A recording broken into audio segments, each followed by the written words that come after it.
Howdy folks, I'm Hank Sheffer, and welcome to another true life story right here with Larry Hedrick on Mysteries of the Superstition Mountains. In the late 1950s, there was a man in Apache Junction by the name of Bill Creighton. He was promoting Apache Junction from a lazy, sleepy city to a going concern, and he was busy promoting the town when Apacheland Movie Ranch was built, and when the Superstition Hotel was built where the movie stars stayed while they were filming, and when the Colt 45 baseball field was built, things like that. But he was not satisfied with what he had accomplished, and he was seeking to get national and even international fame for Apache Junction, Arizona. In 1960, a national committee was established consisting of 8 different states. And he called and talked to each governor of each of these states to establish Highway 70 as the Lost Dutchman Gold Route, claiming that that was the route that many people took when the California gold rush occurred. It was very successful. And in 1961, a monument was built where the Lost Dutchman Monument is in Apache Junction today to put this plaque up.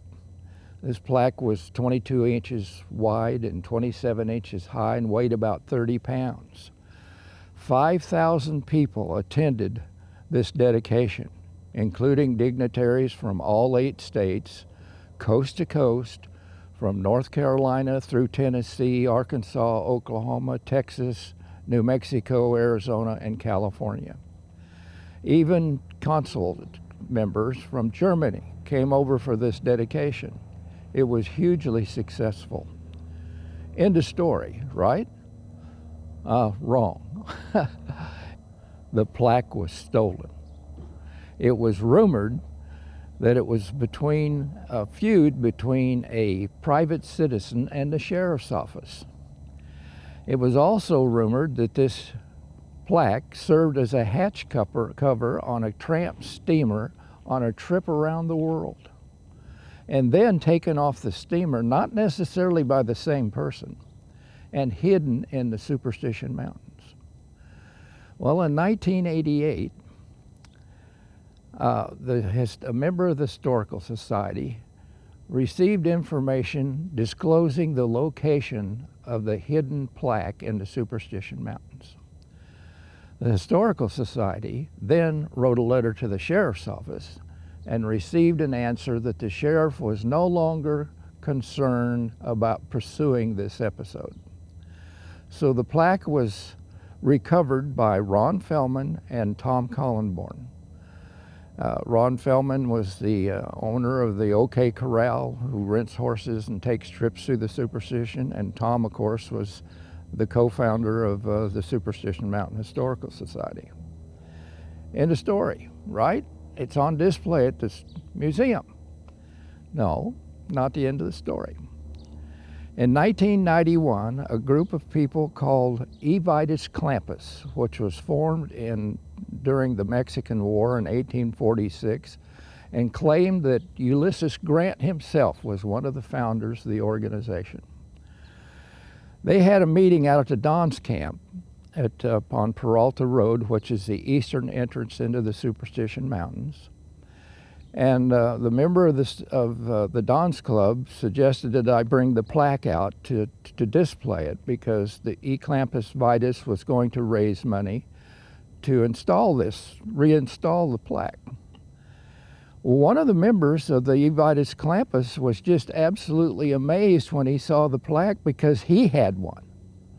He found it in a storage unit in California near Santa Barbara, which would be the coastal place where the plaque was supposed to be placed in the first place. It was still in its original crate and undamaged, and he acquired it, had it in his possession.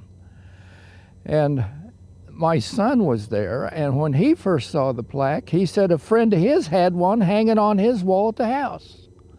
So I went out and talked to him, And after a bunch of breastbeating, he finally surrendered the plaque, which was found in the back room of the Superstition Inn when it caught fire. And there was an auction, and that's how he got hold of it. Well, he released it to us, and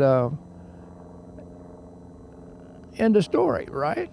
Well, not quite. So in 1991, October, 100 years exactly after the death of the Dutchman, the monument was rededicated with E Vitus Clampus on the property that belonged to the Don's Club, where the Don's Club monument is today.